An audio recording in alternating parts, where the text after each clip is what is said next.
Hello friends, जय मां काली। मैं भक्तनी प्रतिभा सिंह जय मां काली चौकी से आप सभी का हार्दिक स्वागत करती हूँ। आज मैं फिर से हाजिर हूँ आपके सामने कुछ तंत्र की दिलचस्प और हैरत अंगेज बातें लेके। आज जो मैं वीडियो ये बनाने जा रही हूँ वो स्पेशली इस चीज़ के लिए है कि बहुत से लोग मुझे कॉल्स करते हैं, बताते हैं कि हमने घर ख़रीदा, हमको एक कब्र मिली, वहाँ पर एक कब्र थी मैम, हमने खुदवा के हटवा दिया और बहुत सी ऐसी दिक्कतें आती हैं लोगों के साथ में। और उसके बाद उस स्थान पे हमने मंदिर बना लिया और उसके बाद हमको बहुत दिक्कतें हैं। या बहुत से ऐसे कॉल्स भी आते हैं, मैम हमारे यहाँ कब्र निकली, हमने उसको उठवा के हटवा दिया, लेकिन जब से हम उस घर में आए हैं तब से बहुत दिक्कतें हैं। थोड़े दिन के बाद हमने वो घर बेच दिया, हम दूसरी जगह चले गए, फिर भी हमारी दिक्कतें ख़त्म नहीं हुई। इस तरह की जो बातें होती हैं, ये वीडियो आज उन्हीं चीज़ों के ऊपर है।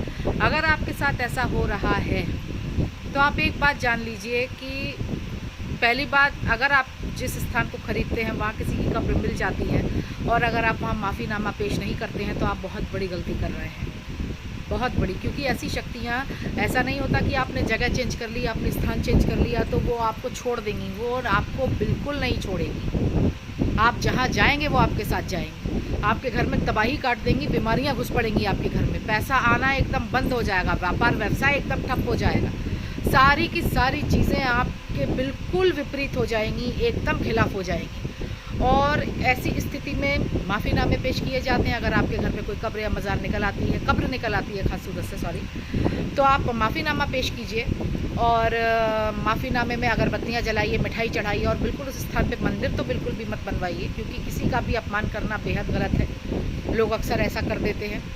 और किसी जानकार से बात करके उस स्थान पे आप काम कराइए, किसी मौलाना साहब से बात कीजिए या किसी ऐसे ही इंसान से आपको ऐसी स्थिति में बात करनी पड़ेगी अगर ऐसा होता है तो। और दूसरी जानकारी मैं आपको ये देना चाहती हूँ कि अक्सर लोग क्या करते हैं, कहते हैं मैम हमने घर ख़रीदा, हमको दिक्कत थी और हमको वहाँ पर शक्तियाँ दिखती थी, कोई खड़ा हुआ दिखता था, ऐसा लगता था साइड से कोई औरत निकल के चली गई या उस स्थान पे कोई आदमी खड़ा दिखाई दे रहा है, सपने अनसत आते थे, हमने वो घर चेंज कर लिया मैम, दिक्कत तो कोई नहीं होनी चाहिए, लेकिन महसूस अब भी वही सब होता है। तो कभी देखिए, कभी जब कोई शक्ति हमें पीछे पड़ जाती है तो वो इतनी आसानी से पीछा नहीं छोड़ती है, इतनी आसानी से वो पीछा नहीं छोड़ती है। आप घर के, आप देश भी चेंज कर लेंगे तो वो आपके साथ साथ साथ साथ जाएगी, उसको हटाना ही पड़ता है।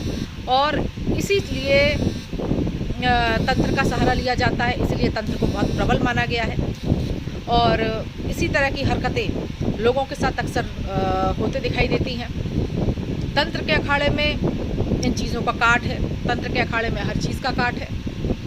और चाहे हिंदू मैथोलॉजी हो या मुस्लिम मैथोलॉजी हो, तरीके अलग अलग हैं। जैसा मर्ज़ होता है वैसे ही उसकी दवा होती है, वैसे ही उसका इलाज होता है। तो इस तरह की हरकतें अगर आपके साथ हो रही हैं तो आप थोड़ा सा अपनी पूजा पाठ, अपने बुद्धि को लगाने के बजाय थोड़ा सा ऐसे जानकारों के संपर्क में आए जो इन चीज़ों को कर सकते हैं।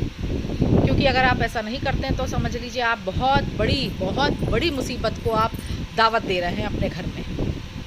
ये बात आप जान लीजिए।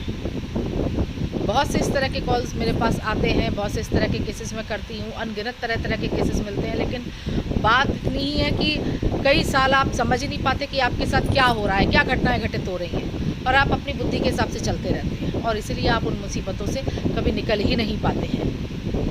इस तरह की हरकतें बिल्कुल ना दें। अगर आपके साथ ऐसा हो रहा है तो ध्यान दें कि आपको और क्या करना चाहिए। अगर आपके साथ ऐसा हो रहा है कि आपके घर में कोई कब्र या मज़ार निकल आई है तो आप सबसे पहले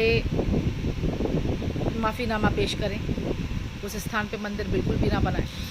उस स्थान पे अगर आप मंदिर बनाते हैं तो समझ लीजिए आप बहुत बड़ी मुसीबत में पड़ जाएंगे। और किसी अच्छे जानकार के संपर्क में आए, वहाँ मिठाई चढ़ाएं। जिस स्थान पे मज़ार या कब्र निकली है, मिठाई चढ़ाएं, अगरबत्ती जलाएं, साथ फूल चढ़ाएं, हर बृहस्पतिवार को, रविवार को चढ़ाएं, माफ़ी मांगें कि हमसे बहुत बड़ी गलती हो गई, हमें माफ़ कर दें, हमें अपने स्थान पे पनाह दे दें। ये सब आपको करना पड़ेगा। और अगर आप उस घर को बेच भी देते हैं तो भी आपको कई बार उस स्थान पे माफ़ीनामे पेश करने पड़ेंगे, अपने ऊपर से उतारे करवाने पड़ेंगे, अपने ऊपर से माफ़ीनामे उस घर में पेश करने पड़ेंगे।